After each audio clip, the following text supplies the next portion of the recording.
Olá pessoal, boa noite. Estamos iniciando mais uma live essa semana. Já está conosco o professor Alexandre Bahia. Acabei de enviar aqui o convite para a conexão. Vamos aguardar a conexão do professor. E boa noite, professor. Tudo Boa bem? noite, tudo bom? É uma honra muito grande recebê-lo nessa live. Eu quero agradecer muito pela sua disponibilidade de conversar conosco hoje.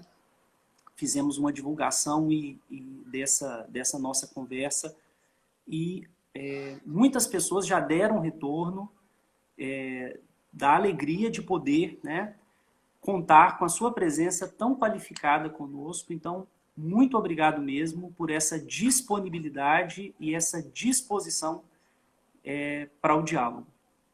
Eu que agradeço o convite e estou à disposição aí para a gente discutir, tentar entender um pouquinho o que tem acontecido no país, não é? E como que o judiciário ainda tem sido aí a última fronteira para a gente ter reconhecido os direitos da minoria LGBT, enfim. Então vamos à discussão. Muito bom. Eu não vou, professor, mencionar todo o seu currículo, porque senão a gente vai ficar aqui até às 19 horas só falando da sua formação. Mas para apresentá-lo, né, para quem ainda não conhece o seu trabalho, a sua atuação, o professor Alexandre Bahia é graduado em Direito, mestre e doutor em Direito Constitucional pela UFMG, pós-doutor pela Universidade do Porto, Portugal. É professor da Universidade Federal de Ouro Preto e do IBMEC, né? É membro da Sociedade Brasileira por Progresso da Ciência, do Instituto Brasileiro de Direito Previdenciário, da Associação Brasileira de Pesquisadores em Sociologia do Direito, da Associação Brasileira de Direito Processual Constitucional, presidente da Comissão de Diversidade Sexual do OAB Minas Gerais, membro da Comissão Nacional de Diversidade Sexual do OAB, faz parte do grupo de advogados pela diversidade sexual e de gênero, dentre outras coisas. Uhum. Né? Então, para todos e todas que já estão conosco agora, né, estamos falando com um profissional extremamente gabaritado no campo do direito, sobretudo do direito constitucional. E eu queria, professor, começar com uma dúvida, que é uma dúvida pessoal.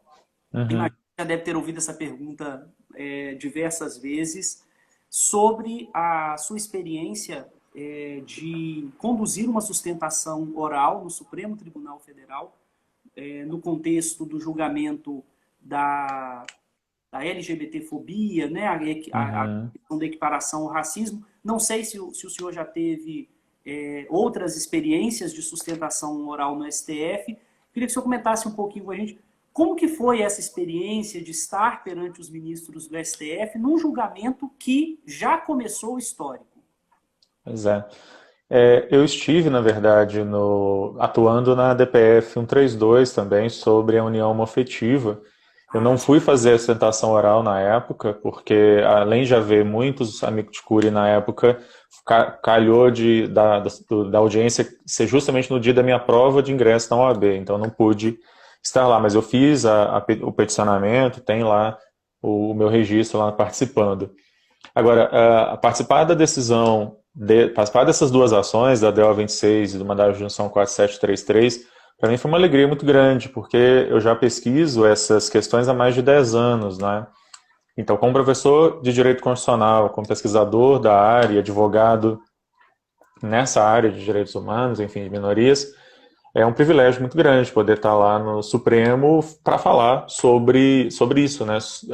Mostrar para o país inteiro, né, sobre o Supremo, o estado de omissão em que a gente se encontra, o atraso que o Brasil se encontra frente a outros países.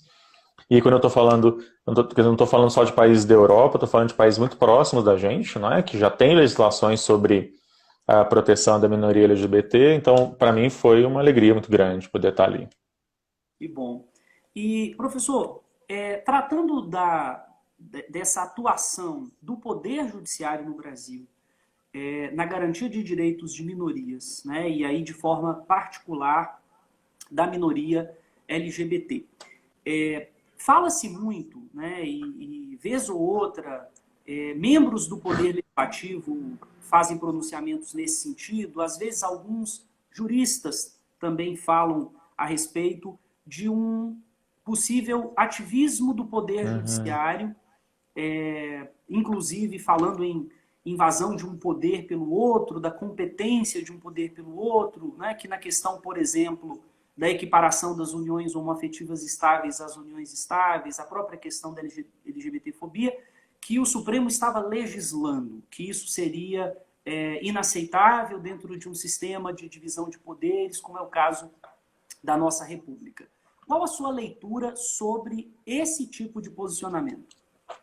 Eu acho que tem duas coisas que a gente precisa diferenciar. O que é judicialização das questões, judicialização da política, de um modo geral, de questões como saúde, educação, etc., e o que é ativismo judiciário. O fato dos tribunais brasileiros serem chamados a falar sobre coisas que envolvem política, que tradicionalmente eram coisas que envolvem só política, é um fenômeno que acontece em vários países pós-Segunda Guerra Mundial, e que no Brasil, na verdade, demorou muito a chegar.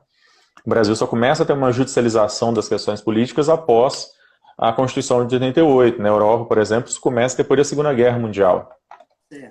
Então, quando determinada questão ela não é tratada ou é tratada de forma deficiente pelos outros dois poderes, o Poder Judiciário surge aí justamente como um contraponto, né? A ideia de separação de poderes é de que um faz contraponto ao outro, né?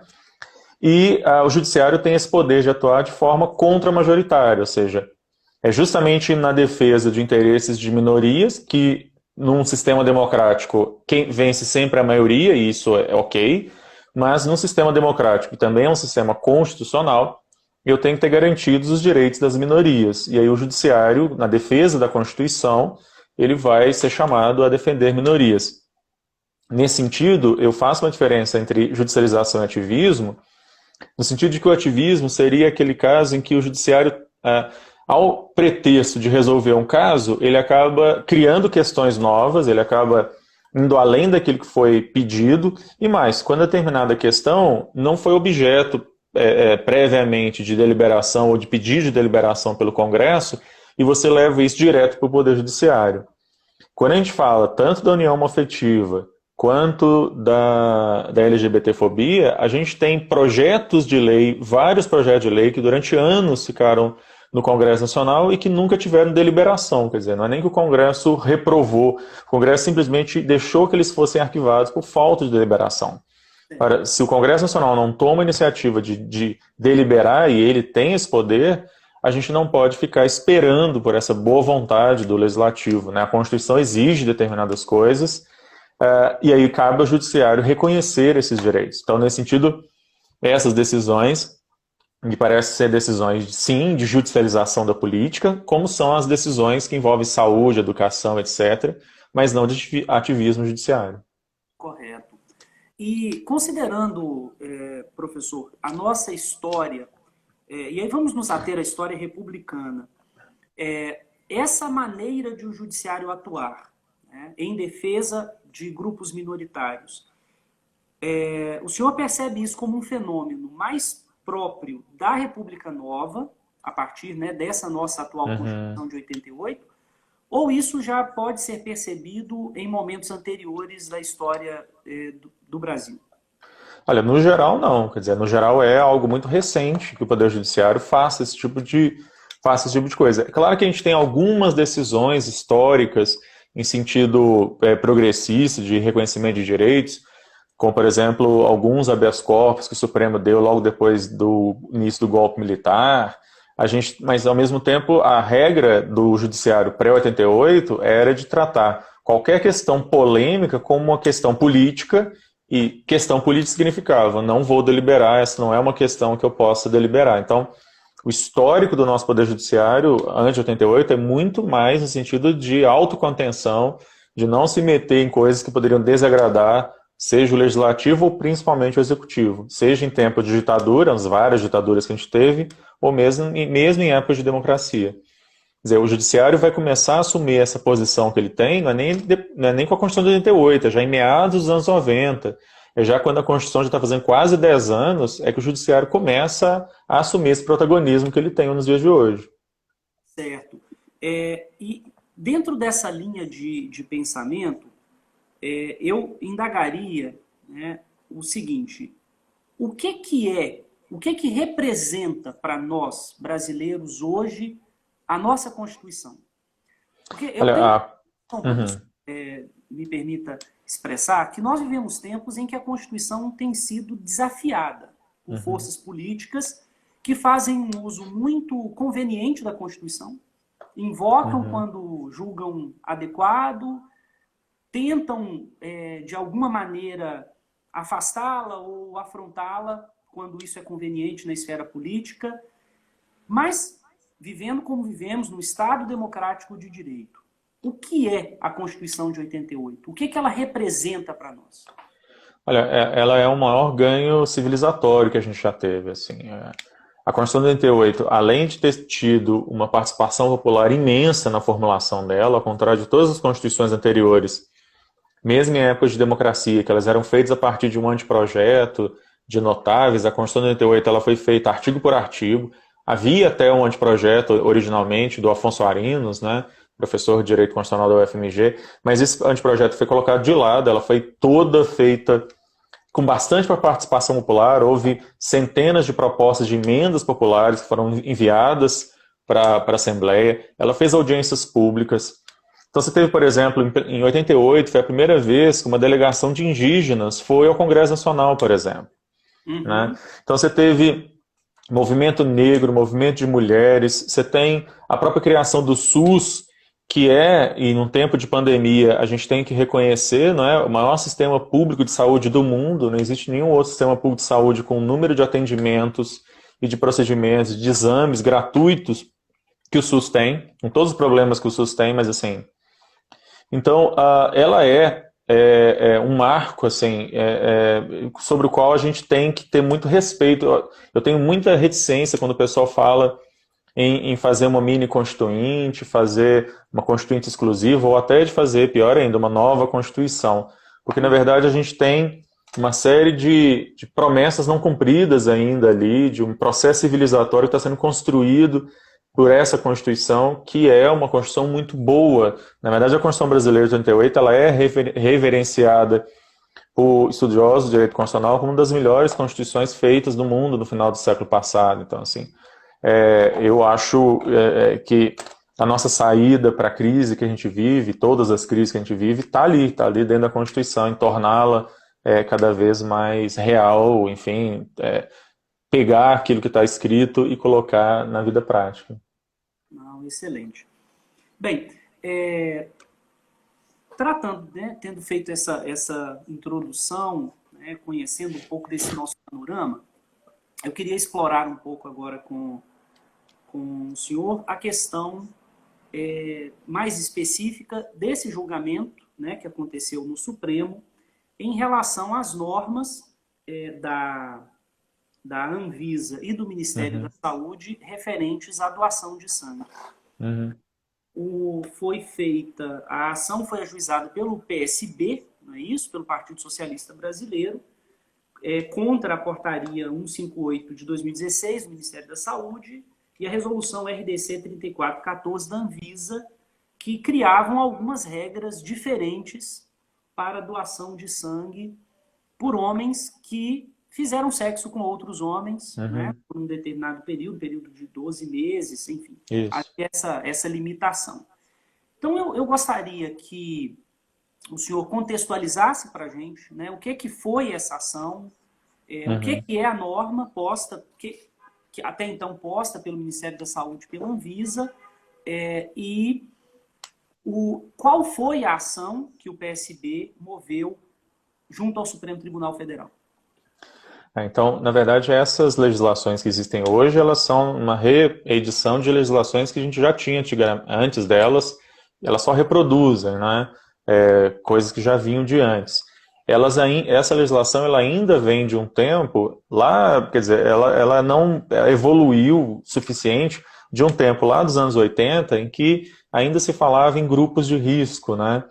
em que o HIV/AIDS ele estava muito relacionado a alguns grupos de risco, por exemplo, além dos hemofílicos e tal, daqueles homens que fazem sexo com outros homens. E a expressão era uma expressão bem ampla para dizer que não está falando só de pessoas que se identificam como homossexuais, mas também de pessoas homens que se identificam seja como bissexuais ou até como heterossexuais, mas que em algum momento aí podem ter relações com outros homens. E aí, como a pessoa se vê não é importante, mas a questão é o comportamento dela. E aí, essa norma, ela, como eu disse, ela mantém um determinado padrão de sanitário que já está superado, um paradigma superado nos protocolos da saúde mundial, mas que nós ainda mantivemos por alguma razão, porque assim, um dos grandes argumentos na ação movida pelo PSB é que todo o sangue é testado. Toda vez que alguém faz uma transfusão de sangue, esse sangue necessariamente é testado. O que acaba acontecendo até os dias de hoje, que acontece até os dias de hoje, é que quando uma pessoa ela quer doar sangue porque tem um amigo que está fazendo uma cirurgia, enfim, ou ela quer mesmo doar sangue porque ela quer doar sangue, e ela vai a um hemocentro, ela tem que mentir. Então ela mente que ela seja homossexual, ela mente que ela tenha tido relações sexuais, um homem, né, tenha tido relações sexuais com outro homem, porque se ela falar a verdade, automaticamente o sangue dela vai ser descartado. Então existe aí uma hierarquia de discriminação, né? Existe uma discriminação, porque se a pessoa ela não é enquadrável nessa categoria de HSH, né, que é a sigla de homens que fazem sexo com outros homens, o sangue dela vai ser aceito e vai ser testado. E, obviamente, se tiver algum problema, não vai ser utilizado. Mas se essa pessoa se enquadrar nessa categoria, ainda que o sangue dela não tenha nada, quer dizer, ele é descartado sem mesmo ser feito um exame. Então, o que existe ali é uma discriminação, e esse é o ponto sobre o qual a ação se sustenta. A questão do direito de igualdade, da isonomia, a questão de que, afinal de contas, a doação de sangue ela é um ato humanitário, é um ato em que você literalmente está se doando, né? Você está dando alguma coisa de si em benefício de outras pessoas, e esse ato ele era tirar da possibilidade de toda uma população de pessoas sem justificativa científica. Eu acho que um dos grandes pontos sobre a ação é que não há justificativa médico-científica para que haja restrição. Porque, afinal de contas, como eu estou dizendo, toda a pessoa que faz que faz a doação de sangue, o sangue é testado. Aliás, durante muitos anos, muitas pessoas elas faziam exame de HIV fazendo doação de sangue. Quer dizer, elas aproveitavam, elas queriam fazer o exame de HIV, mas ficavam com vergonha. Então elas faziam a doação de sangue porque sabiam que seria feito o teste e aí ela saberia se afinal de contas ela estava contaminada ou não. Então, assim, é indigno você falar para uma pessoa que ela tem que mentir para ela poder fazer um ato de doação. Quer dizer, é um negócio que não faz sentido, e é muito em cima disso que a ação vai ser trabalhada, não só do autor, mas dos vários amicus curiae que vão aparecer ali. Correto. Esse julgamento não teve uma votação unânime, né? Foram 7 ministros que votaram para derrubar as normas, isso, né? Usando termos mais simples, e os demais entenderam que as normas deveriam ser mantidas. Não é que, na verdade, não é que eles votaram contra exatamente, houve uma divergência sobre se, eu acho que essa divergência ela foi aberta pelo Alexandre de Moraes, e aí ela foi acompanhada pelo Celso de Mello, inclusive, que é um ministro bastante progressista. Mas a questão que eles vão colocar é que eles entendem que esse sangue, quando ele for dessa população HSH, ele precisa ser guardado por um tempo maior, para que depois ele seja testado para garantir o que se chama de janela imunológica, né? Quando uma pessoa ela é infectada com o vírus HIV, ela pode apresentar um certo tempo, de algumas semanas ou alguns meses, em que mesmo que ela faça um exame, esse exame vai dar negativo porque ainda não é detectável. Então, esse período é chamado de janela imunológica. E é isso que eles estavam argumentando, que esse sangue deveria passar por esse procedimento aí de janela imunológica para então ser poder ser utilizado. Então não é que, quer dizer, não há uma votação contra no sentido de que eles achavam que a norma deveria permanecer do jeito que ela deveria, porque até mesmo nesses que foram divergentes, eles acham que a norma é discriminatória. Só que deveria ter um cuidado um pouco maior com esse sangue especificamente. Ok, então nós podemos dizer que nessa votação, então, o STF se manteve coerente com a postura que vem sustentando em julgamentos pertinentes à minoria LGBT. Sim. Né? Não houve um reforço de preconceitos ou algum tipo de retrocesso no entendimento dos direitos da população LGBT. Não, eu entendo que não. Essa decisão ela vem se somar à decisão do ano passado sobre criminalização da homofobia e também a decisão sobre mudança de gênero e nome de pessoas trans e travestis no registro civil. Então a gente tem uma sequência muito boa aí de decisões, por enquanto, né, até agora, do STF mantendo uma coerência de ampliação de direitos para a minoria LGBT. Bem constante, sim. Certo. Professor, essa tradição, de certa maneira, já é uma tradição, né, que vai se consolidando, de conquistas da população LGBT por via do Poder Judiciário. Isso é um fenômeno específico do Brasil ou isso se verifica em outros países? Ou seja, a tendência maior é que o legislativo seja mais conservador nessas questões e o judiciário mais progressista, ou isso seria uma questão mais típica do Brasil? Na verdade, não. Um outro lugar que eu sei em que essas questões foram muito através do Poder Judiciário foi na África do Sul, por exemplo. Na África do Sul, o casamento veio através de uma decisão, casamento de pessoas do mesmo sexo, né? No caso dos Estados Unidos, você tem vários estados que já tinham permitido o casamento, por exemplo, e aí quem bateu o martelo em definitivo foi a Suprema Corte, de fato, em 2015. Mas fora isso, na maior parte dos países do Ocidente, pelo menos, quem está à frente disso é o legislativo mesmo, não é exatamente o Poder Judiciário. Até tem algumas decisões do Judiciário interessantes, mas as legislações básicas são mesmo traçadas por quem deveria ser, que é o legislativo. Ou seja, o que nós temos no Brasil, desde a redemocratização, com relação à minoria LGBT, é uma ausência completa de leis, né? O Congresso brasileiro ele não tem nenhuma lei nesses 30 e poucos anos aí.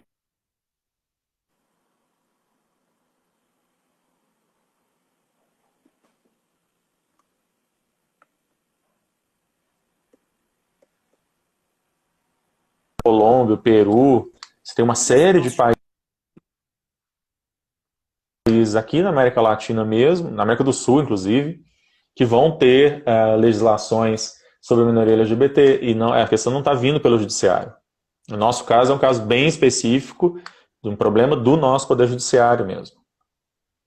Do Poder Judiciário, do nosso Poder Legislativo mesmo. Sim, sim. E fazendo, professor, uma leitura sociológica desse fenômeno, né, desse conservadorismo do Congresso brasileiro, né, vamos pensar em Congresso Nacional, que peso o senhor atribui à questão religiosa, ao fenômeno religioso na formatação de uma prática legislativa que denega direitos a determinadas parcelas da população?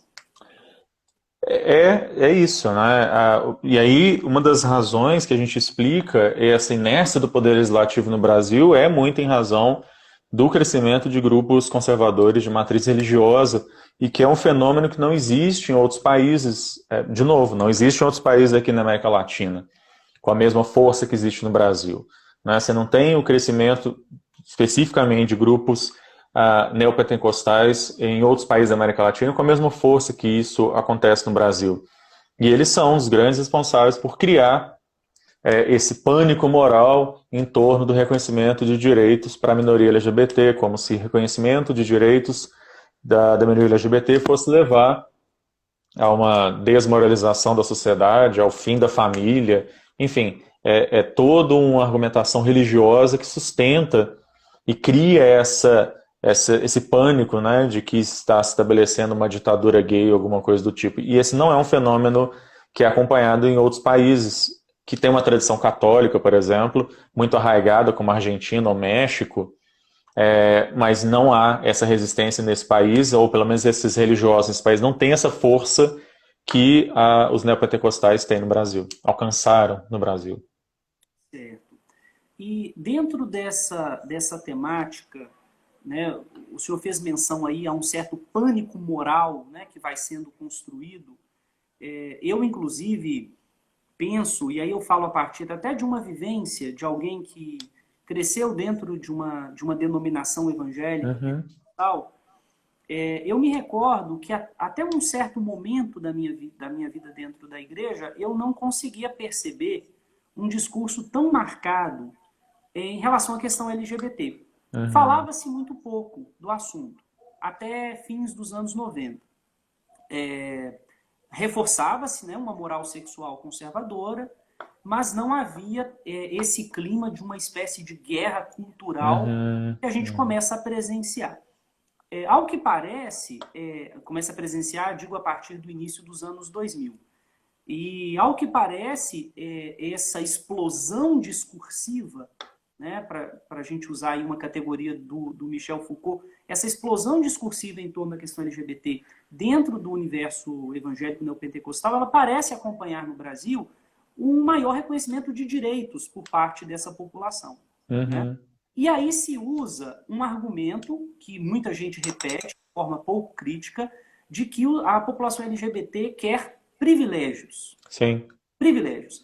E aí eu queria que o senhor comentasse um pouco a esse respeito, marcando a diferença, inclusive à luz do direito constitucional, entre direito e privilégio.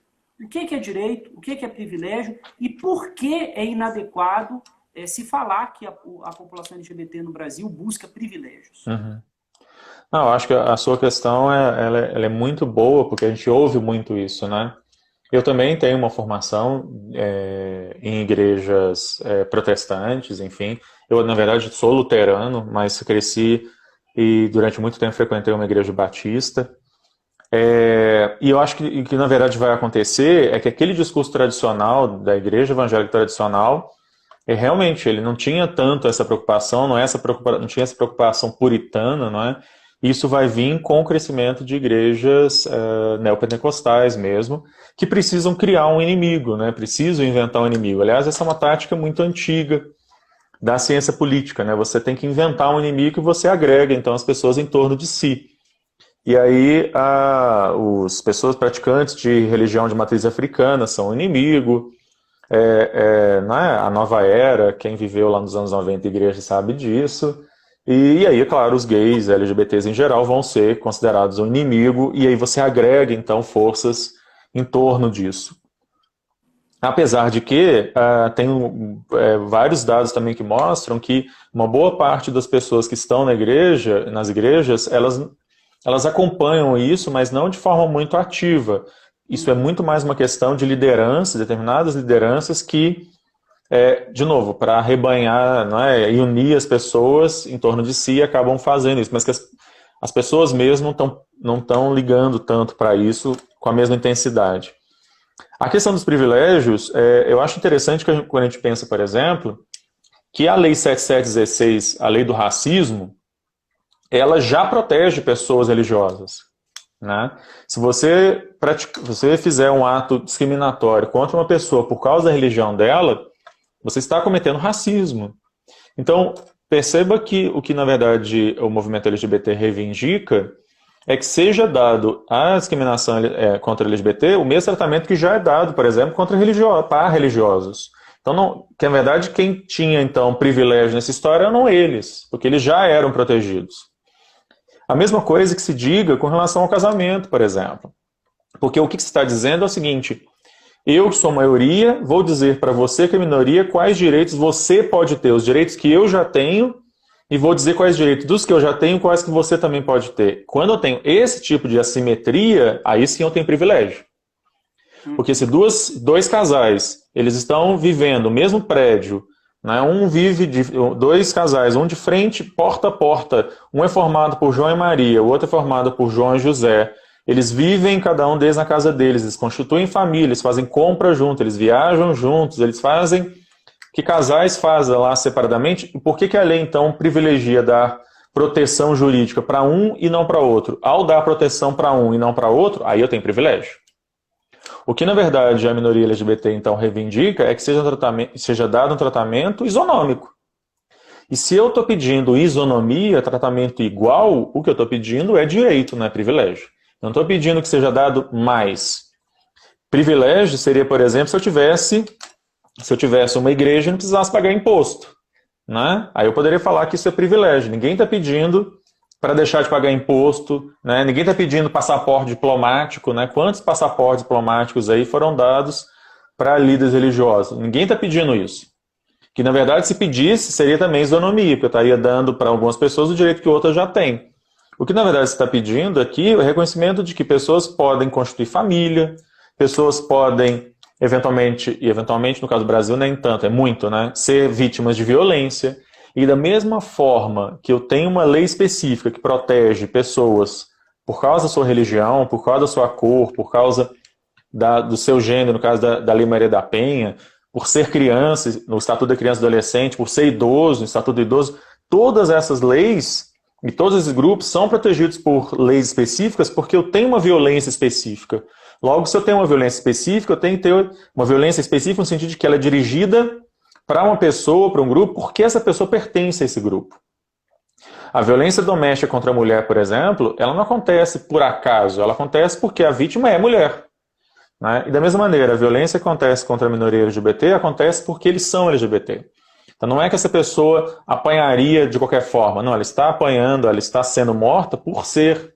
Inclusive tem características dessa violência, que é essas pessoas quando são mortas com excesso de violência. Então eu preciso ter uma resposta específica. E nesse sentido não há privilégio, que é reconhecimento de direitos iguais. Correto. Então esse é um tema que nos coloca diante da necessidade de pensar de maneira mais profunda o conceito de igualdade. Uhum. Né? Muitos argumentam que se você cria uma proteção específica para a população LGBT, reconhecendo, por exemplo, a LGBTfobia como uma conduta criminosa, que você criaria desigualdades entre as pessoas. Mas seria uma forma muito pobre, né, de pensar a igualdade e fazer essa leitura. Então, conforme a nossa Constituição e a nossa doutrina constitucional, como que a gente pode entender igualdade? Igualdade vai significar um direito extremamente complexo, porque ele não significa somente isonomia, né? Igualdade também significa políticas de materialização dessa igualdade. Então, quando a gente fala, por exemplo, de direito do consumidor, e que o consumidor é tratado com privilégio frente ao fornecedor, por exemplo, isso é igualdade, porque eu busco compensar juridicamente uma desigualdade econômica que existe entre eu e o dono da Apple, né? Ou seja, o direito do consumidor trata as pessoas juridicamente de forma diferente, mas buscando gerar uma igualdade. Né? Na soma aí das desigualdades econômicas de um lado, jurídicas de outro, gerar uma igualdade. Ou seja, a igualdade no Estado Democrático de Direito é um conceito extremamente complexo, que ela vai significar muitas vezes que o Estado vai criar políticas de desigualação para gerar igualdade. Né? Quando eu cobro um tributo, quando eu crio um tributo que ele tem um plus, porque isso não no Brasil, né? Mas em países que o sistema tributário é minimamente racional, mas que eu crio um tributo e coloco nele um plus, porque ele é um produto de alto luxo, né? Ou seja, é um carro que tem determinado tipo de componente que é de alto luxo e esse mesmo imposto não existe sobre um carro popular, eu estou tratando de forma diferente, mas estou tratando de forma diferente porque tem um objetivo, que é arrecadar tributos de quem tem mais e depois devolver mais para quem tem mais. Isso é geração de igualdade. Então, de forma nenhuma, o que se pretende ali, o que se pretende com relação aos direitos da minoria LGBT é privilégio. Na verdade, é reconhecimento de igualdade, tanto da isonomia, nesses exemplos que eu dei, mas eventualmente até de uma igualdade material, né? Como, por exemplo, o que existe no caso da aposentadoria das mulheres, que se aposentam mais cedo que os homens. Né? Isso é igualdade. É igualdade porque eu busco compensar uma situação em que mulheres trabalham em casa, além de trabalhar fora, ainda trabalham em casa, ainda cuidam dos filhos, e essas outras 2 jornadas de trabalho não são remuneradas. Então, eu, pelo menos, faço com que elas trabalhem menos para poderem se aposentar. Né? E tudo isso é igualdade. Correto. Professor, hoje nós estamos comemorando, né, rememorando juntos, enquanto sociedade, o dia da abolição da escravatura. Há 132 anos, Dona Isabel, princesa regente do Império Brasileiro, assina a Lei Áurea. E, sobretudo de forma mais contemporânea, há uma problematização trazida pelos movimentos negros, pelos movimentos de negros e negras, sobre o significado dessa data. E muitos, inclusive, diminuem a importância do 13 de maio perante o 20 de novembro, né, o Dia da Consciência Negra, mas há também uma busca por setores de militantes, de pensadores, de ressignificar o 13 de maio como um dia de luta contra o racismo. Partindo-se do princípio de que, com o fim oficial da escravidão no Brasil, não houve, de fato, a emancipação, né, da população negra, pelo contrário, há um recrudescimento de práticas racistas, inclusive um racismo institucionalizado, um racismo estrutural na nossa sociedade. E eu estou trazendo essa questão porque, né, em julgamento recente, o STF entendeu que a LGBTfobia poderia ser interpretada como uma forma de racismo. E aí, eu queria ouvi-lo a respeito de duas questões. Primeiro, dentro da perspectiva do direito constitucional, o que é racismo, como nós podemos entender o racismo, e de que maneira a LGBTfobia pode ser compreendida como uma forma de racismo. Afinal de contas, o que é raça? Né? A população LGBT, nessa perspectiva social, constituiria uma raça para aí haver, né, essa... Eu não sei se o termo correto seria equiparação entre LGBTfobia e racismo, enfim.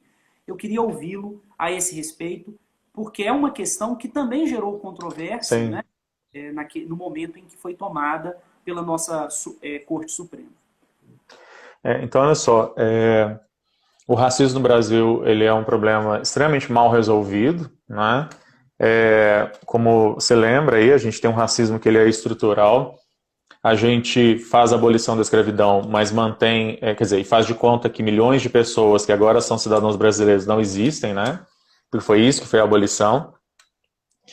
De repente, milhões de pessoas foram incluídas como cidadãos brasileiros sem nada, absolutamente nada. Então, e ao contrário, a gente tinha um país inteiro por ser povoado e não houve nenhuma política, por exemplo, de assentamento dessas populações, e elas vão para as grandes cidades e começam a constituir as favelas, não é?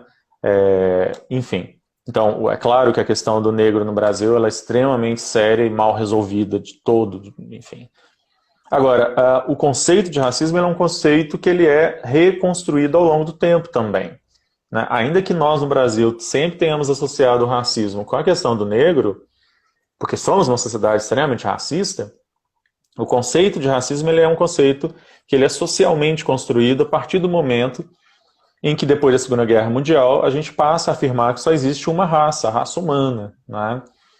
Aliás, e aí, para responder a sua pergunta, o STF, no começo dos anos 2000, ele decidiu um habeas corpus, o habeas corpus 82424, que era um caso de um cara lá do Rio Grande do Sul que fazia livros neonazistas, e aí a grande discussão no Supremo era se judeus eram uma raça. Como é que eu posso aplicar a lei do racismo se o racismo é cometido contra judeus, já que os judeus não são exatamente uma raça, quer dizer, não existe um fenótipo do que é ser judeu. Você pode ter judeus brancos, negros, você tem um grupo enorme de judeus etíopes, por exemplo, que são negros, não é? E são judeus, enfim. E aí o STF, então, ao enfrentar essa discussão, e ele acabou entendendo que sim, o cara tinha cometido racismo contra os judeus, ele vai entender que o racismo, portanto, ele não é um conceito biológico de fenótipo, mas ele é um conceito social. E como conceito social, ele é construído e reconstruído o tempo todo. Logo, quando a Constituição fala do racismo como crime inafiançável, teve um ministro que falou: o racismo no Brasil só pode ser contra negros porque os dois constituintes que propuseram isso, que foi a Benedito da Silva e o Caó, os dois são negros, o que é uma interpretação burra, né? Porque quer dizer, então, que se eles fossem descendentes de japonês, só poderia ter racismo no Brasil contra Nisei. Quer dizer, obviamente essa é uma interpretação burra da lei. Ou seja, afastar dessa tese originalista, teve um outro ministro que veio falar, bom, como não existem raças, só existe a raça humana, logo o crime de racismo é um crime impossível. Né? Então, essas duas interpretações, que obviamente são absurdas, nos levaram então, a concluir, levaram o STF a concluir que, apesar de só haver uma raça, não é, humana, todas as vezes que eu pego um determinado grupo e discrimino esse grupo de maneira estrutural, ou seja, a cada vez que uma pessoa negra perde um emprego, perde uma promoção, ou ela sofre uma batida policial, batida mesmo, né?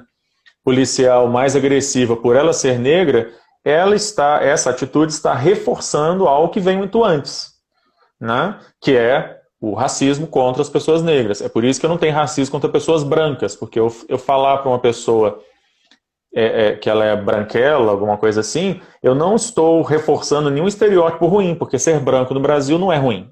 Então, pelo contrário, basta ligar a televisão brasileira, né? Uma coisa que eu falo sempre para meus alunos, né? Eu fico pensando um holandês ligando a televisão no Brasil e pensando que parte da Holanda é essa perdida aqui nos trópicos, porque ele não vai encontrar um brasileiro ali típico, né?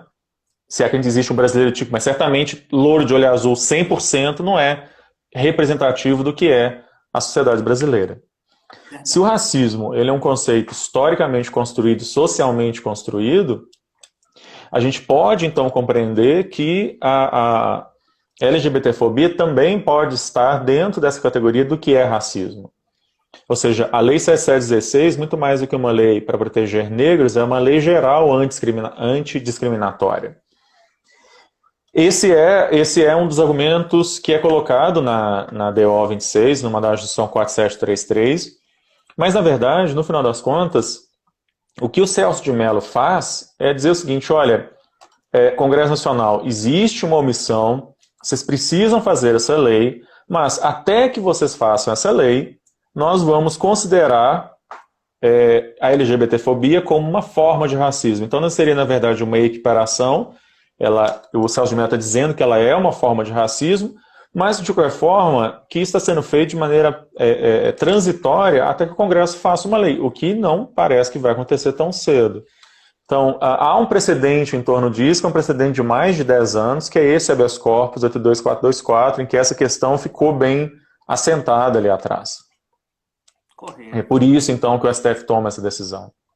Então, por essa perspectiva, o STF não criou um tipo penal novo, não legislou sobre questões penais. Sim, sim. Então, não há aí interpretação extensiva, não há nem analogia, que a analogia não seria permitida, ele nem está legislando.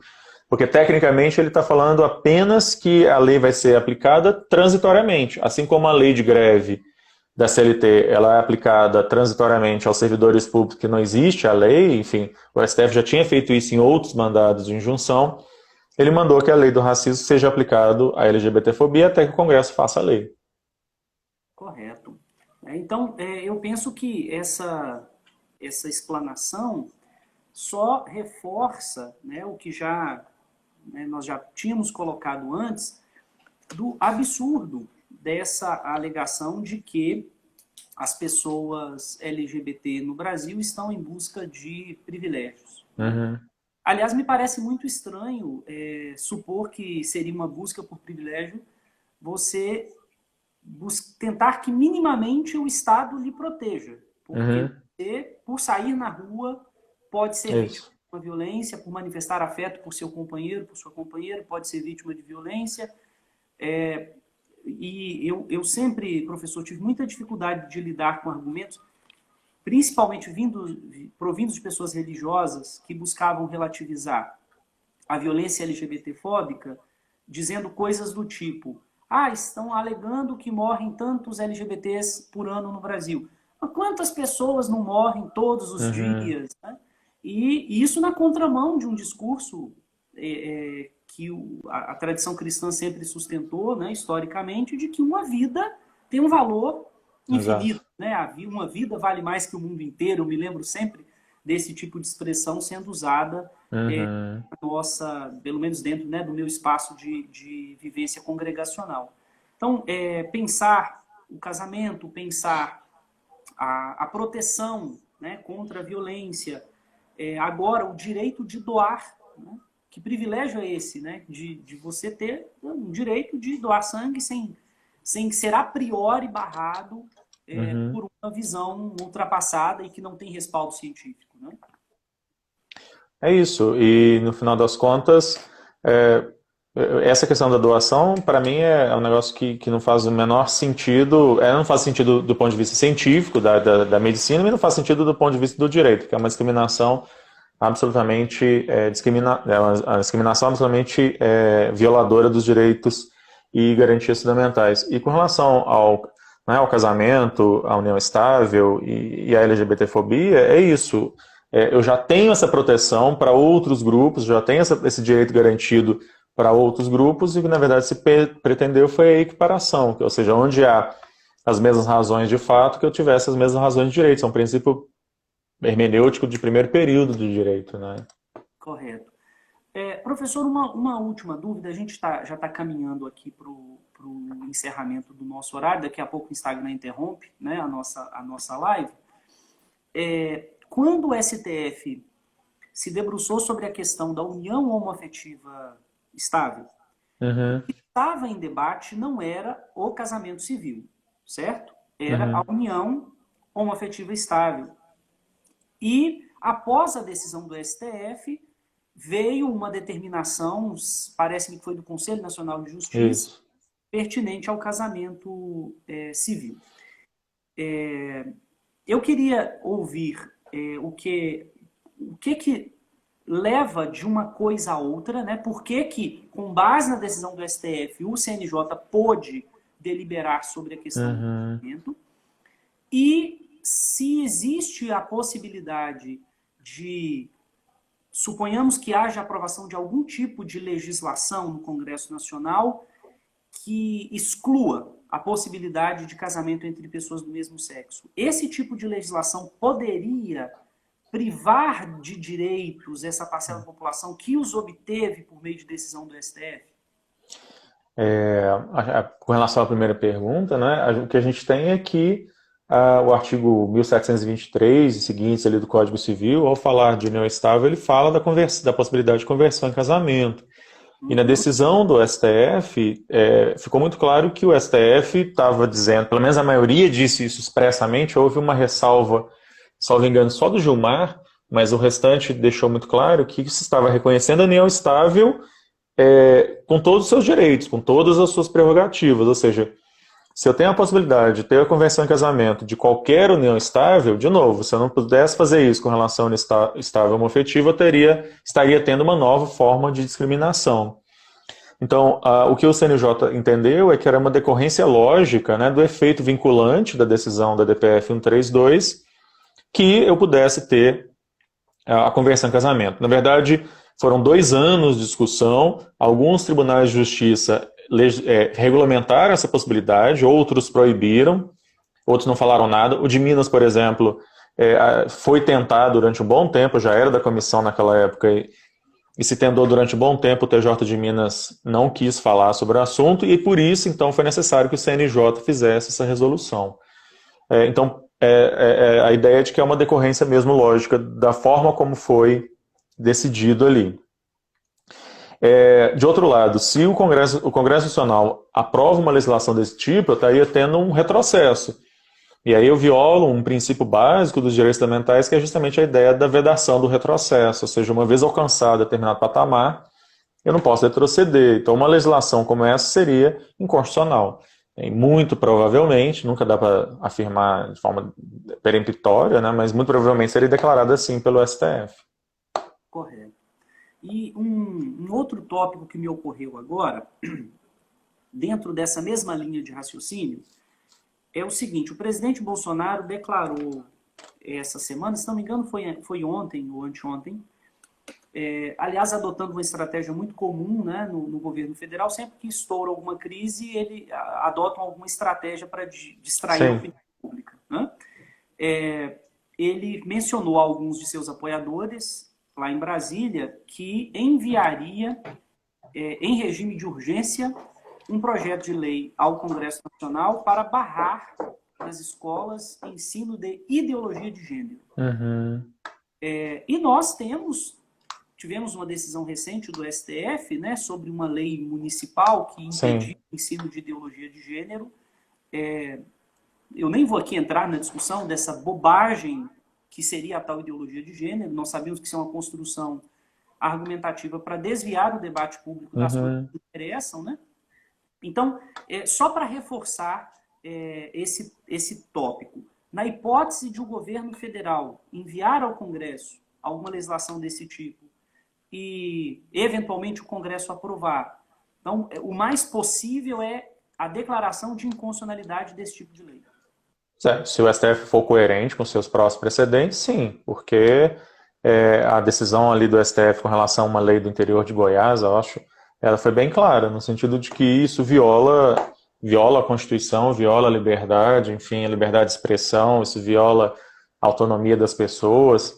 Né? O incrível é um governo que se pretende tão liberal e querendo controlar de tão forte assim como as pessoas pensam, como as pessoas falam. E é uma grande bobagem mesmo, porque no final das contas, num país em que eu tenho uma violência tão grande contra mulheres, por exemplo, é o país que mais tinha que estar discutindo gênero é o Brasil. A gente tinha que estar discutindo papéis de gênero, tinha que estar discutindo por que mulheres apanham e são tão vítimas de violência. Esse é o país que a gente tinha que estar discutindo gênero mais do que qualquer outro. Na Suécia não precisa ficar discutindo gênero, né? Mas aqui é o país que a gente precisa estar discutindo isso o tempo todo. E a escola é um lugar em que a gente forma pessoas, que deveria estar formando pessoas para pensar nessas coisas. Né? Em por que os meus pais lá em casa, minha mãe é saco de pancada e meu pai, porque se isso não é discutido, isso é naturalizado. Uhum. Correto. Professor, eu gostaria, uma vez mais, de agradecer muito pela sua generosidade e por essa aula magnífica que o senhor nos ofereceu hoje, né, nos brindou aqui. Nós temos, o mandato vinha desenvolvendo no início desse ano um evento que nós chamávamos de Sexta Comum, que era um espaço de discussão como esse, mas presencial. Né? E aí veio o cenário da pandemia, nós tivemos que interromper, e felizmente estamos tendo a possibilidade de dialogar à distância. Né? E aí eu já quero, professor Alexandre Bahia, deixar o convite feito, tão logo for possível, de tê-lo conosco aqui no Vale do Aço, aqui na cidade de Timóteo. Mentes como a sua, com essa lucidez e esse preparo, essa capacidade, eu acho que são cada vez mais necessárias, né, no nosso contexto.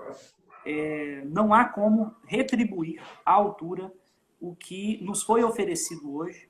Então fica o meu agradecimento e gostaria muito, né, de termos outras oportunidades dentro das possibilidades da sua agenda, de trazermos alguns temas de discussão, temas de debate. Sei que, né, certamente a agenda deve ser muito apertada, mas quem sabe nós não teremos, né, um outro momento de dialogar. Muito obrigado. Né, eu gostaria, caso o senhor queira, né, de conceder esse momento aí para as considerações finais, para a gente poder encerrar. E eu tenho certeza, eu estou vendo aí várias mensagens subindo aí, elogiando esse bate-papo, agradecendo pela sua participação conosco. Muito obrigado. Eu agradeço o convite e parabenizo pela atividade, enfim, por esse momento de discussão. A gente está precisando mesmo ter essa discussão e uma atuação mais positiva com relação ao legislativo no Brasil. É muito bom ver iniciativas boas dentro do legislativo, que afinal de contas é a grande saída. Não confio no judiciário para sempre, não. Acho que a gente tem que amadurecer a democracia e é no legislativo que a gente vai amadurecer como povo democrático. Enfim, então parabéns pelo trabalho que tem sendo feito aí. E claro, havendo possibilidade, vamos sim. Que bom. E aí me perguntaram aqui, eu vou informar para todos os que estão interessados que a live vai ficar salva no IGTV, é possível acessá-la, né, a partir do meu Instagram. Tenho certeza que vai ser muito útil, né? Quem chegou mais tarde vai querer ver desde o início. Foi um bate-papo excelente.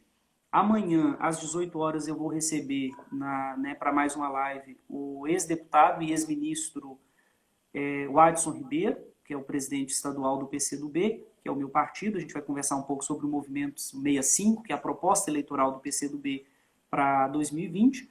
E na sexta-feira, também às 18h, nós vamos bater um papo com o Pablo Vilaça, escritor, crítico literário, crítico de cinema, para a gente conversar sobre mídia, conversar sobre cinema nesse contexto de democracia. Então, professor, mais uma vez, muito obrigado. Obrigado a todos que nos acompanharam e até um próximo encontro que seja o mais breve possível. Tchau. Ok, obrigado.